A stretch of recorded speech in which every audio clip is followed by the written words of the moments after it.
नमस्कार, बहुत बहुत स्वागत करते हैं आपका इस बातचीत में। मैं हूं आज आपके साथ दीपक निषाद और हमारे साथ बातचीत करने के लिए बेहद खास मेहमान हमारे स्टूडियो में आज उपस्थित हैं। आप हैं डॉक्टर तलहा साद, आप विभागाध्यक्ष हैं और प्रोफेसर हैं टीबी एंड चेस्ट विभाग बुंदेलखंड गवर्नमेंट मेडिकल कॉलेज में। आपका हम बहुत बहुत स्वागत करते हैं। धन्यवाद। श्रोताओं, हम बता दें कि प्रतिवर्ष 18 नवंबर से 24 नवंबर के बीच में रोगाणु रोधी प्रतिरोध जागरूकता सप्ताह वर्ल्ड AMR अवेयरनेस वीक मनाया जाता है और उसी के सिलसिले में हम आज बातचीत करेंगे कि कैसे एंटीबायोटिक दवाइयों का दुरुपयोग हो रहा है, रोगाणु रोधी प्रतिरोध यानी एंटीबायोटिक रेजिस्टेंस बढ़ रहा है और ये पूरे विश्व के लिए, चिकित्सा समुदाय के लिए और रोगियों के लिए कैसे ये चिंता की बात है, खतरे की बात है। इस पूरे मुद्दे पर डॉक्टर साहब अपनी राय विस्तार से रखेंगे। तो सबसे पहले हम चर्चा की शुरुआत करते हैं और डॉक्टर साहब आपसे जानना चाहेंगे कि आप संक्षेप में थोड़ा सा वर्ल्ड AMR अवेयरनेस वीक की बात हम कर रहे हैं, इस पर प्रकाश डालें और हमारे श्रोताओं को बताएं कि ये क्यों मनाया जाता है। ये एक काफी बुनियादी सवाल है कि विश्व एंटीबायोटिक रेजिस्टेंस सप्ताह, जो जागरूकता सप्ताह मना रहे होते हैं, ये 18 नवंबर से लेकर के 24 नवंबर ये प्रतिवर्ष इसको आयोजित किया जाता है और इसका मकसद ये हो रहा होता है कि लोगों के बीच में ज्यादा से ज्यादा जानकारी इस बात की फैलाई जा सके कि जो एंटीबायोटिक वो इस्तेमाल कर रहे होते हैं उसका अन्यथा या अनावश्यक उसका इस्तेमाल अगर कर रहे हों तो धीरे धीरे करके जो कीटाणु जिनके लिए उनको इस्तेमाल किया जा रहा है वो उन कीटाणुओं में इस एंटीबायोटिक या दवाइयां जो भी प्रकार की उसको दी जा रही होती हैं उसको लेकर के उनमें काफी रेजिस्टेंस बढ़ता चला जा रहा होता है। इस रेजिस्टेंस बढ़ने का तात्पर्य ये हो रहा होता है कि जो डोज की अगर 50 मिलीग्राम के डोज पे अगर किसी कीटाणु को समाप्त किया जा सकता है तो अब उसको 100 मिलीग्राम की आवश्यकता पड़ सकती है और साथ ही साथ एक ऐसी जटिल स्थिति भी उत्पन्न हो जा सकती है जिसमें कि 100 मिलीग्राम या उससे ज्यादा भी डोज पे वो कीटाणु उस दवाई पे झेल जा सकता है और वो उससे खत्म नहीं हो पाएगा और ये एक काफी जटिल और काफी भयावह स्थिति हो जा रही होती है। इसको समझने के लिए आप देख सकते हैं कि कई बार जब आप अस्पताल में भर्ती हो रहे होते हैं और कई बार आपके मरीज जो है वो किसी एंटीबायोटिक पे ठीक नहीं हो रहे होते हैं और समय गुजरता चला जा रहा होता है और समय के साथ साथ मरीज की स्थिति और गंभीर होते चली जाती है, जिसको कि हम सेप्टिसीमिया कह रहे होते हैं। मतलब कि वो जो इन्फेक्शन है वो पूरे शरीर में फैलता चला जा रहा होता है। ये कहीं ना कहीं ये इसी प्रकार की जो रेजिस्टेंस वाली बात हो रही होती है उससे जुड़ी हुई होती है। जी डॉक्टर साहब, बहुत विस्तार से आपने बताया कि कैसे दवा का डोज मूलतः बढ़ जाता है। कम डोज जो मरीज के ऊपर काम करता है, कारगर होता है, वो कारगर नहीं रह जाता है और अधिक डोज की आवश्यकता पड़ती है। एक समय ऐसा आता है कि वो भी काम करना बंद कर देता है। इसी को आप बोलते हैं रोगाणु रोधी प्रतिरोध। डॉक्टर साहब, आगे हम जानना चाहेंगे कि आपने एक नुकसान तो बताया, यदि हम व्यापक तौर पर इसको और हम देखें रिसर्च एंड डेवलपमेंट के स्तर पर या फिर रोगी के नुकसान के स्तर पर, तो इसका नुकसान कितना ज्यादा है, भविष्य कितना हमारे लिए चिंता का विषय है? अब ये जो एंटीबायोटिक रेजिस्टेंस जो है, मतलब कि ये जो भी बात हो रही थी कि कीटाणु जो झेल जा सकते हैं किसी भी प्रकार की दवाइयों को, और ये समय के साथ साथ खास बात यह है कि हर कीटाणु के भीतर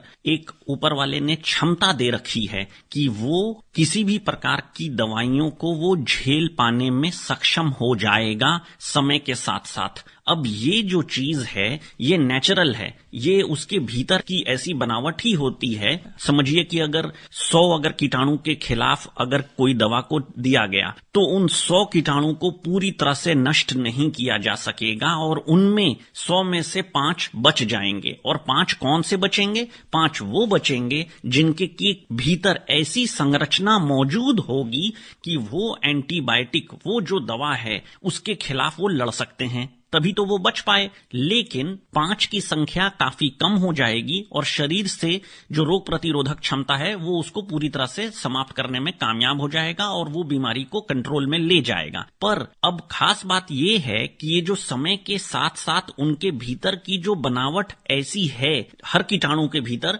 कि वो दवाइयों के डोज को झेल जा सकते हैं और साथ ही साथ उनके भीतर ऐसा समय के साथ साथ कुछ कीटाणु बच जाया करेंगे जो कि आगे चल करके उनकी और पॉपुलेशन या उनकी जो नंबर्स हैं वो बढ़ जाएंगे। लेकिन अनावश्यक तौर पे या ज्यादा से ज्यादा डोज देने पे जो ये स्थिति कीटाणुओं में 10 साल में, 5 साल में या उससे ज्यादा लंबे समय के बाद डेवलप होता, ज्यादा लंबे समय के बाद उनमें वो चीज नॉर्मल तरीके से हो रही होती है। दवाइयां अगर ज्यादा डोज पे और अनावश्यक दी जाएं तो ये चीज 6 महीने में और साल भर के भीतर हो जा रही होती हैं। अब खास बात यह है कि एक एंटीबायोटिक को डेवलप करने में, उसको बनाने में काफी ज्यादा प्रयास और काफी ज्यादा मेहनत और काफी ज्यादा पैसा लग रहा होता है। सालों की मेहनत के बाद एक एंटीबायोटिक बनकर कर तैयार हो रहा होता है। आप सामने मार्केट में जब किसी दवाई को खा रहे होते हैं तो उसके पीछे की एक लंबी जद्दोजहद की कहानी शायद आपको ना मालूम चल सके कि 20 साल 25 साल के अनुसंधान के उपरांत ही एक एंटीबायोटिक बनकर के निकल कर आता है। और अब जब उसको अनावश्यक तौर पे या हाई डोज पे आप इस्तेमाल कर रहे होते हैं तो वो जिन कीटाणुओं के खिलाफ वो जो एंटीबायोटिक को बनाया गया है वो जल्द से जल्द फेल हो जाने लगता है। इसी तरह से एक और आप उसको उदाहरण पे समझ भी सकते हैं कि जैसा कि आपने अभी देखा कि कोरोना वायरस जो कि महामारी फैला करके गया, ये कोरोना वायरस 1973 से मौजूद रहा है। ऐसी बात नहीं है कि कोरोना वायरस अभी 2019-20 में आया, नहीं, ये कोरोना वायरस 1973 से हम सबके बीच में मौजूद रहा, लेकिन उसके भीतर की जो जीनोम की संरचना है उसमें इतना तेजी से बदलाव हो गया और इतना विशिष्ट बदलाव हो गया कि शरीर का रोग प्रतिरोधक क्षमता उसे पहचान नहीं पाने लगा और उसी वजह से ये एक महामारी बन गई। सो इसी प्रकार की जीनोम की संरचना में बदलाव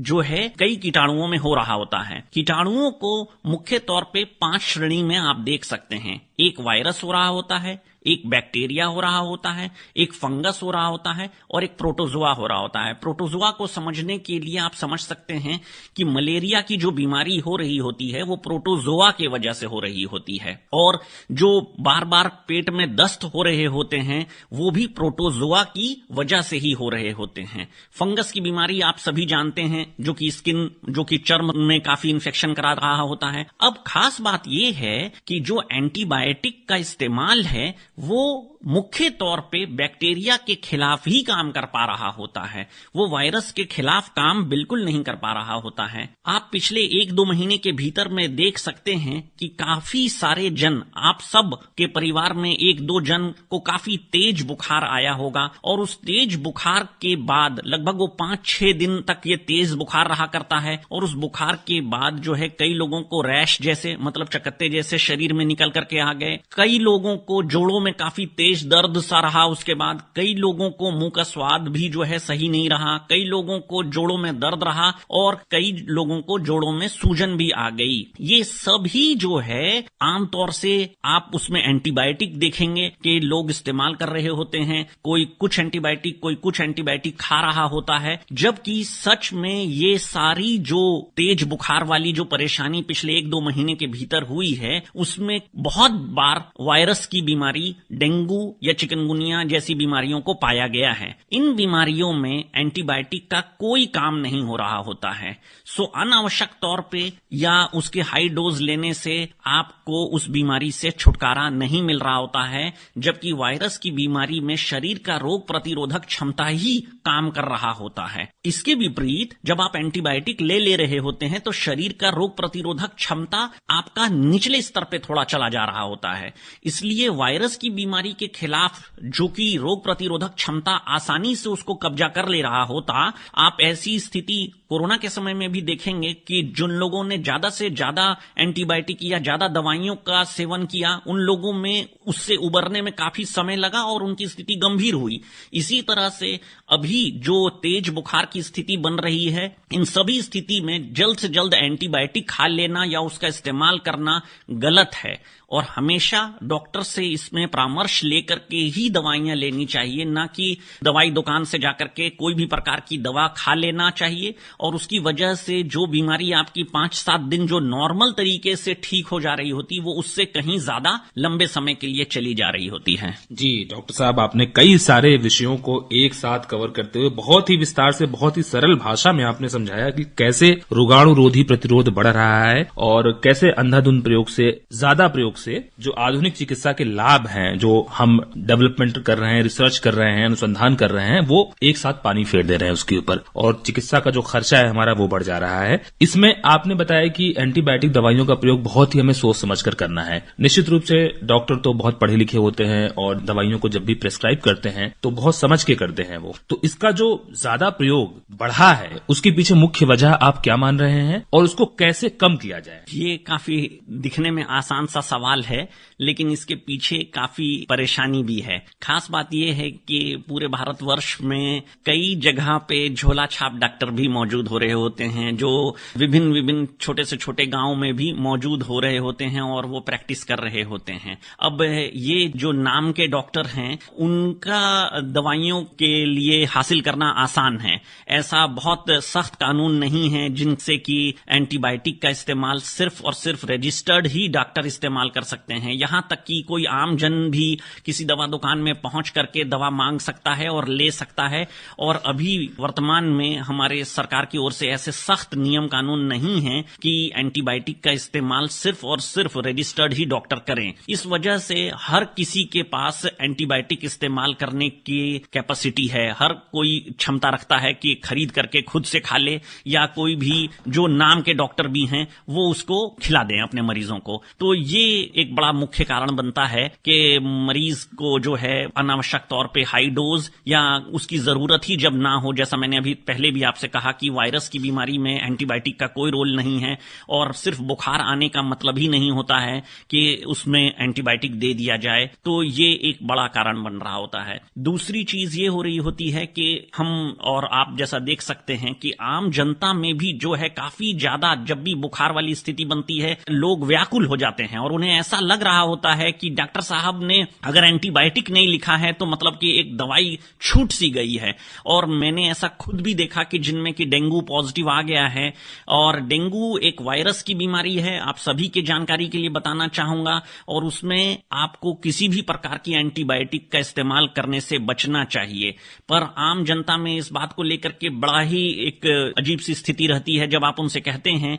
कि डेंगू आपके मरीज को है और आपको कोई एंटीबायोटिक लगवाने की जरूरत नहीं है, तो वो डॉक्टर बदल रहे होते हैं और किसी दूसरे अस्पताल अपने मरीज को ले जाकर के ज्यादा से ज्यादा बड़ी दवाइयां, ज्यादा से बड़े बड़े एंटीबायोटिक लगवा देना चाहते हैं। तो ये एक आम जागरूकता भी लोगों के भीतर बढ़ने की आवश्यकता है, और जब तक कि आम जनमानस इस बात को समझने के लिए तैयार नहीं होंगे कि तेज बुखार का मतलब बिल्कुल नहीं है कि किसी प्रकार की एंटीबायोटिक का सेवन ही करने से वो उस तेज बुखार से बाहर आ पाएंगे, ये बिल्कुल गलत है। तीसरी चीज ये है कि एंटीबायोटिक का इस्तेमाल करने से पहले हमें ब्लड कल्चर करा लेना चाहिए, और उस ब्लड कल्चर से ही इस बात की पुष्टि हो पा रही होती है कि किस प्रकार का कीटाणु मौजूद है और किस प्रकार के एंटीबायोटिक उसमें कारगर साबित होंगे। और उन एंटीबायोटिक की एक लिस्ट निकल करके आ जा रही होती है जब आप ब्लड कल्चर करा रहे होते हैं, जिससे कि ये पता चल जा रहा होता है कि इसमें सबसे निचले स्तर का कौन सा एंटीबायोटिक काम कर सकता है।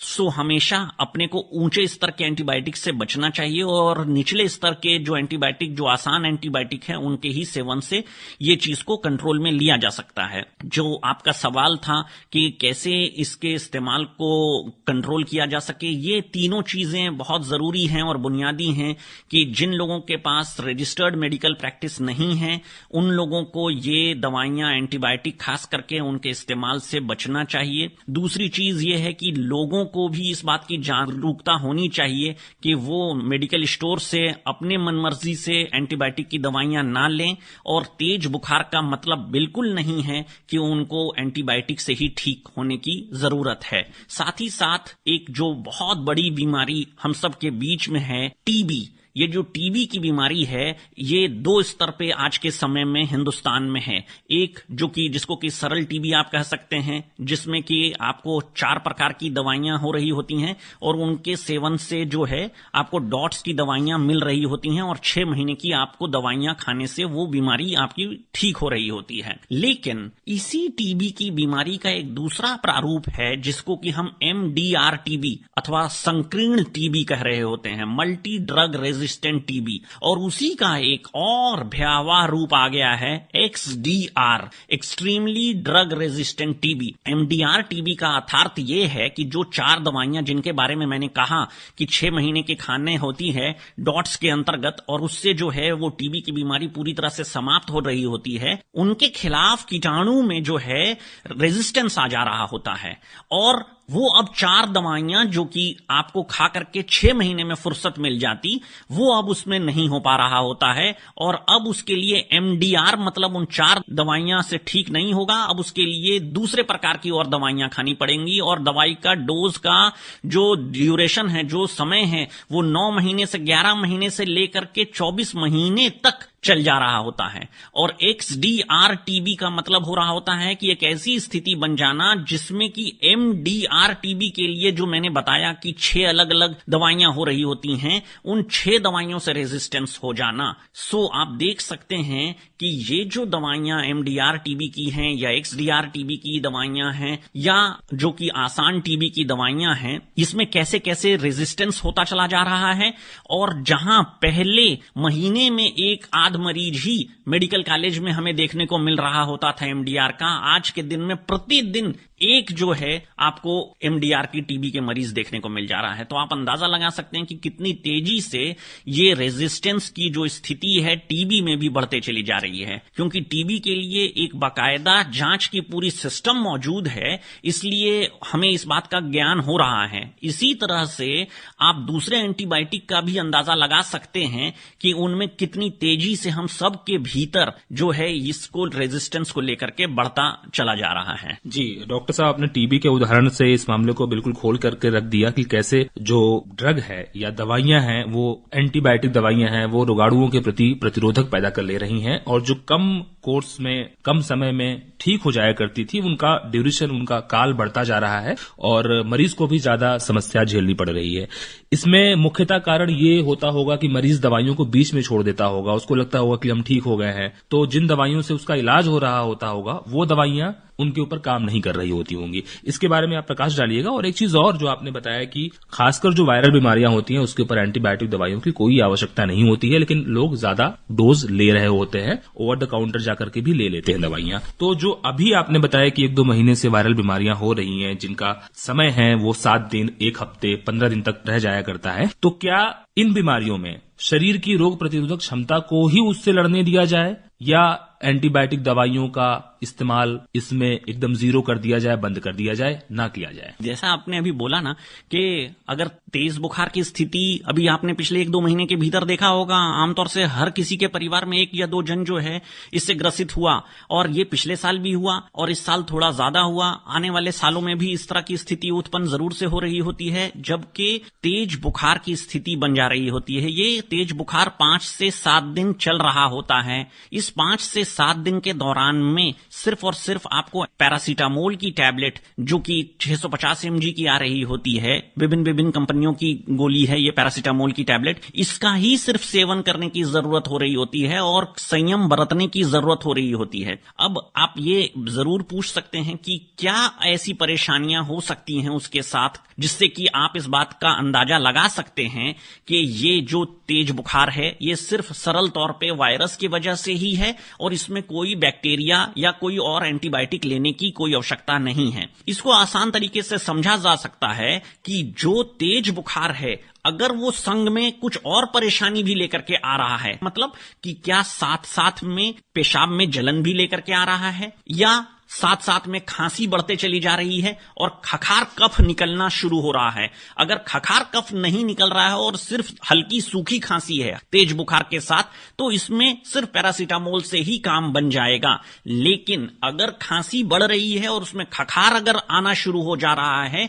तो ये जरूर सूचक हो रहा है कि इसमें बैक्टीरिया का भी आगमन हो गया है। इसी तरह से अगर पेशाब में भी जलन अगर बढ़ते चली जा रही है तो ये बैक्टीरिया का आगमन हो गया है और इसमें एंटीबायोटिक का रोल होगा और इसके लिए आपको अपने जरूर से जरूर डॉक्टर से परामर्श ले लेना चाहिए। लेकिन अगर सिर्फ तेज बुखार है और शरीर में टूटना है, हाथ पैर में दर्द मौजूद है, तो ये चीज वायरस की वजह से हो रहा है। इसमें सिर्फ और सिर्फ पैरासीटामोल के इस्तेमाल से सुबह और शाम अगर आप गोलियां लें या सुबह दोपहर शाम भी ले सकते हैं, तो इसके इस्तेमाल से आप 5 से 7 दिन के भीतर देखेंगे कि वो बुखार खुद ही बखुद कम हो रहा है और समय के साथ साथ वो चीज नॉर्मल हो रहा है। हाँ, तीसरी चीज ये भी देख सकते हैं कि अगर 5 से 7 दिन के उपरांत भी तेज बुखार है तो जरूर अपने डॉक्टर से परामर्श लें और उससे उपरांत ब्लड कल्चर कराने के बाद ही और उसकी विभिन्न जो जांचें हैं उसके उपरांत ही जो है आप एंटीबायोटिक का सेवन करें। जो आपका पहला सवाल था कि टीबी की जो बीमारी है उसमें किस प्रकार से इसमें रेजिस्टेंस हो रहा है, सबसे बुनियादी बात जो है वो तो टीबी की जो पहली टीबी जो डॉट्स के अंतर्गत दवाइयां मिल रही हैं, जो 4 प्रकार की दवाइयां हैं, उसमें दवाइयां पूरी दवाई और सही डोज लेने की अत्यंत आवश्यकता है। अधिकांश समय में मैं ऐसा देख रहा होता हूं कि 100 में से कम 50 मरीज बीच में ही दवाइयां छोड़ दे रहे होते हैं। 1 महीने या 2 महीने की दवाई खाने के बाद जब उन्हें अच्छा लगने लगता है तो वो दवाइयां छोड़ दे रहे होते हैं। या कई बार ऐसा भी देखने को मिल रहा होता है कि जब वो डॉट्स की दवाई जो सरकारी अस्पताल से टीबी की दवाई मिलती है उसे डॉट्स कहते हैं, अगर इसका सेवन शुरू में करते हैं तो कुछ साइड इफेक्ट्स देखने को मिलता है, जैसे उल्टी होना या शरीर में खुजली होना। इस प्रकार की अगर परेशानी भी हो रही होती है तो लोग दवाइयां छोड़ देते हैं, जबकि ये सब मामूली साइड इफेक्ट्स हैं और इसमें अगर कोई परेशानी विशेष ना हो तो आप दवाई जरूर से खाते रहें और अगर ज्यादा परेशानी हो तो अपने नजदीकी स्वास्थ्य केंद्र जहां से कि आपको ये दवाइयां मिल रही होती हैं उनको भी दिखा ले सकते हैं, नहीं तो आप मेडिकल कॉलेज भी आकर के दिखा ले सकते हैं। लेकिन टीबी का डोज पूरा और सही डोज खाने की आवश्यकता हो रही होती है। अब जो डॉट्स की दवाई टीबी के अंतर्गत मिल रही होती है वो वजन के अनुसार मिल रही होती है और फर्ज करिए कि अगर किसी को 40 किलो है तो उसको 3 गोलियां खानी है। अब 3 गोलियों में उसके मन में पहले ही से ऐसा हो रहा होता है कि ये 3 गोलियां उसको गर्म कर जाएंगी और इसी वजह से वो अपने मन से 3 के बजाय 2 गोली खाने लग जा रहा होता है। ये जो डोज है ये इसको 1 गोली में भी बनाया जा सकता है, लेकिन क्योंकि वजन के अनुसार हर मरीज को देखते हुए सरकार ने इसका निर्णय लिया है कि इतने वजन पे 1-1 गोली बढ़ाते चली जानी है, इसलिए गोली की संख्या आपको थोड़ी ज्यादा सी लग रही होती है। पर सच बात है कि ये आपको गर्म नहीं करेगी और ये जो डोज है ये अत्यंत आवश्यक है कि आपको उतने वजन पे 3 गोलियां या उतने वजन पे 4 गोलियां आपको खानी ही पड़ेंगी। तो पूरा डोज और सही डोज होना अत्यंत आवश्यक होता है। पूरा कोर्स करना बेहद जरूरी है, जो 6 महीने का कोर्स हो रहा होता है। अब उसमें जो संकीर्ण टीबी की जो बात मैं कह रहा था उसमें जो दवाइयां हैं उनमें दवाइयां ऐसी दवाइयां हैं जो कि आमतौर से कई और दूसरी बीमारियों में भी आप इस्तेमाल कर रहे होते हैं, जैसे कि ऑफ्लॉक्सासिन हो गया, सिप्रोफ्लॉक्सासिन हो गया। इन प्रकार की जो दवाइयां हो रही होती हैं ये आमतौर से किसी भी दवा दुकान में उपलब्ध रहती हैं और आप अगर अनावश्यक तौर पर उसका इस्तेमाल कर रहे होते हैं तो वो अगर रेजिस्टेंस वहां हो गया तो आपको संकीर्ण टीबी के इलाज में भी काफी परेशानी का सामना करना पड़ रहा होता है। बेहद वजह फरमाया आपने कि पूरा डोज और सही डोज और पूरा कोर्स करना है और अपने चिकित्सक के ऊपर ही आप छोड़ दीजिए कि वायरल बीमारियां हैं और उसमें बैक्टीरिया का आगमन हो गया है तो कौन सी दवाइयां प्रयोग होंगी। अपने दिमाग का इस्तेमाल ना किया जाए। हाई ग्रेड फीवर है तो आपने बोला कि पैरासीटामोल का इस्तेमाल आप कर सकते हैं, लेकिन एंटीबायोटिक दवाइयों का इस्तेमाल बहुत ही बुद्धिमानी से करना है और डॉक्टर की परामर्श से करना है, तभी इसके दुष्प्रभाव से हम बच सकते हैं और इसके जो अच्छे परिणाम है उसका फायदा उठा सकते हैं और आधुनिक चिकित्सा के जो लाभ हैं उसका भी हम फायदा उठा सकते हैं और स्वास्थ्य देखभाल की लागत है उसको भी हम कम कर सकते हैं और अपनी आर्थिक उत्पादकता को हम बढ़ा सकते हैं। डॉक्टर तलहा साद साहब, आपका हम बहुत बहुत शुक्रिया करना चाहते हैं। प्रोफेसर व विभागाध्यक्ष टीबी एंड चेस्ट विभाग, बुंदेलखंड गवर्नमेंट मेडिकल कॉलेज से हमारे बीच आए और आपने वर्ल्ड AMR अवेयरनेस वीक के अंतर्गत इतनी महत्वपूर्ण बातें बताई, खासकर जो इस बार का थीम है educate, advocate and act now. शिक्षित करें, वकालत करें और तत्काल अभी कार्रवाई करें। तो इन सारे ही बिंदुओं को आपने बहुत विस्तार से कवर किया। बहुत बहुत धन्यवाद आपका। धन्यवाद।